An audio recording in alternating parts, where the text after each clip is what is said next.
कीरतपुरी के धरती तोला बंदाऊं बारंबार। कीरतपुरी के धरती तोला बंदाऊं बारंबार। जन्मे जी हाँ पुरस पिता घासी के अवतार। जन्मे जी हाँ पुरस पिता घासी के अवतार। कीरतपुरी के धरती तोला बंदाऊं बारंबार। कीरतपुरी के धरती तोला बंदाऊं बारंबार। जन्मे जी हाँ पुरस पिता घासी के अवतार।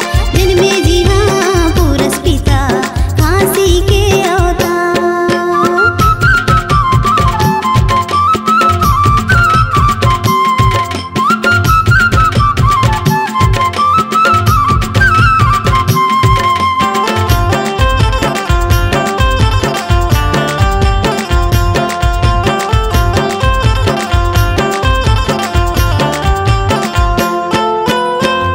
दिसंबर दिन सोमवार 1756 में आए।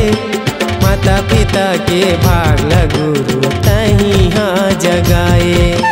माता पिता के भाग गुरु तहीं हाँ जगाए।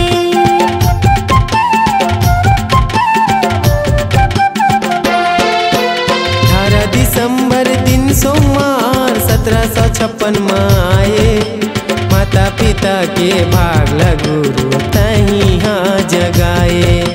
माता पिता के भाग गुरु तहीं हाँ जगाए। कीरतपुरी के धरती तोला बंदाऊं बारंबार। कीरतपुरी के धरती तोला बंदाऊं बारंबार। जन्मे जी हाँ पुरस पिता घासी के अवतार। जन्मे जी हाँ पुरस पिता घासी के अवतार।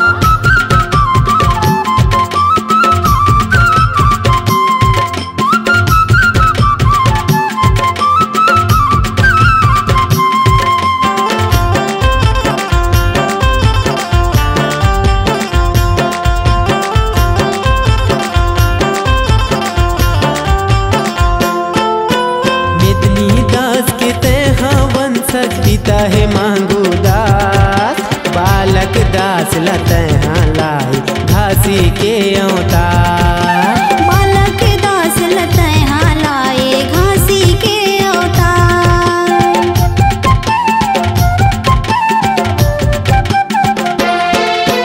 मेदिनी दास के तैहा वंशज पिता है मांगू दास बालक दास लतैहा लाई घासी के अवतार।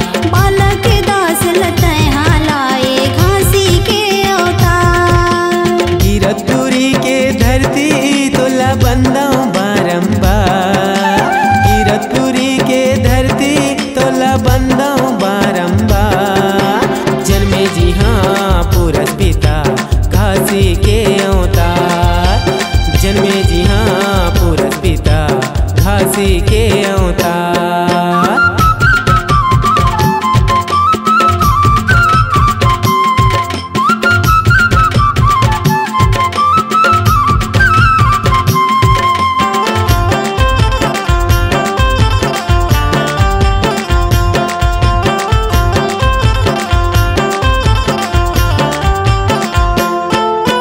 गुरु के शरण में माथ नवाबो पीले बो अमृत पान। दाई दीदी सब लइका जाबो कीरतपुरी हम धाम। दाई दीदी सब लइका जाबो कीरतपुरी हम धाम।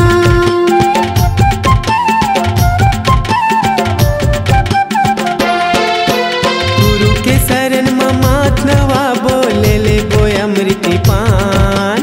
दाई दीदी सब लइका जाबो कीरतपुरी हम धाम। दाई दीदी सब लइका जाबो कीरतपुरी हम धाम। कीरतपुरी के धरती तोला गाड़ा गाड़ा जोहार। कीरतपुरी के धरती तोला गाड़ा गाड़ा जोहार। जन्मे जी हाँ पुरस पिता घासी के अवतार। जन्मे जी हाँ पुरस पिता घासी के अवतार। कीरतपुरी